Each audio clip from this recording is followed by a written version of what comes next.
This is skill 4, example number 2, and in this example what we're doing is we are dividing fractions. And you need to remember, when we divide by fractions, we copy times flip. We copy the first fraction down, we change it to multiply, and then we flip the other one, or take the reciprocal. Bottom to the top and the top to the bottom. So copy times flip. Now it just turns out to be like our other example. We're going to factor the tops, factor the bottoms, then cancel. Factor tops, factor the bottoms, and then cancel or divide them out, right? Because factoring is going to be connecting in with multiplication. Looking at the first one, there's not a greatest common factor, and so we're going to need to x and box. So we need two numbers that multiply to be negative 24, yet add to be positive 2. And that is 6 and negative 4. After you x, you need to box because the leading coefficient is not a 1.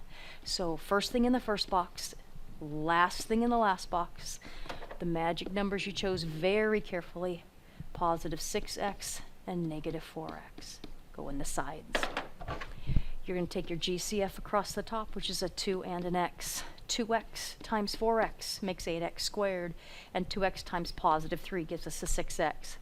We're going to take out that sign, which is a negative, and its greatest common factor is a 1. You must take something. Remember, your factors live at the top of your box and the side of your box. So the top of the first fraction, or the numerator, factors into 4x plus 3 times 2x minus 1.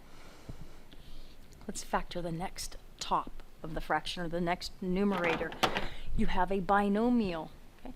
First things first, think of GCF when you have binomials, but there's not a greatest common factor.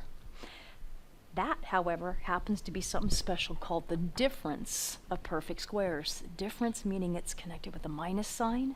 Perfect squared, x times x and 1 times 1. So there's a real shortcut to factor that. Okay. It's x times x and 1 times 1, and 1's a plus and 1's a minus. Okay. But if you forget that shortcut, because shortcuts are only good if you get the right answers, you can just go up here and we can make it into a trinomial. X squared, and there's no x's at all, minus the 1. And then it's the same old thing. We're going to x. We need two numbers that multiply to be negative 1, yet add to be 0. And that would be positive 1 and negative 1. And because we've got a 1x squared, we don't have to box. Those are just going to be the numbers, as you can see right there, in our factors. Factor the tops, factor the bottoms. Is there a GCF here? I don't think so. Okay. We need two numbers that multiply to be negative 2, yet add to be 1.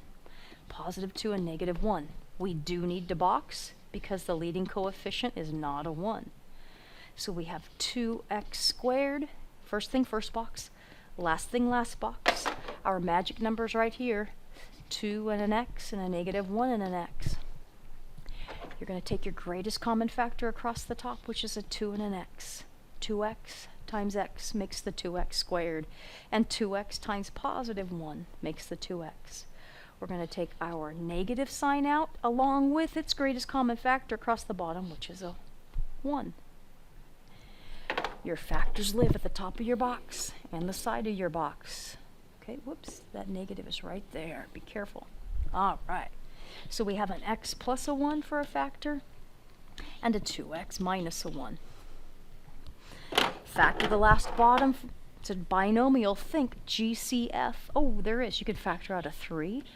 3 times x is 3x, and 3 times negative 1 is negative 3. You know you don't have to factor anymore because you have an x to the first power. So factor the tops, factor the bottoms, and now we're going to cancel, okay, or divide things out. Like factors, I always start at the left and make my way across the top. I'm looking for a factor of 4x plus 3 in the bottom, but I don't have one. I've got a factor of 2x minus 1 in the top and 1 in the bottom. So we cancel 1 in the top and 1 in the bottom. Okay. My next factor is x plus 1, and I also have an x plus 1 in the bottom. So I divide out my x plus 1 and my x plus 1. And I've got a factor of x minus 1 in the top and x minus 1 in the bottom. So I'm going to divide those out, 1 in the top and 1 in the bottom. Okay. When I go back to look across the top, I've got a factor of 4x plus 3. And in the bottom, looks like I just have a 3. Okay. Now remember, we can't divide out this 3 right here and this 3 here because it's not connected with multiplication. Right? This factor is a 4x plus 3. It's either all of them or none of them. And so that's our final answer. 4x plus 3 in the top over 3.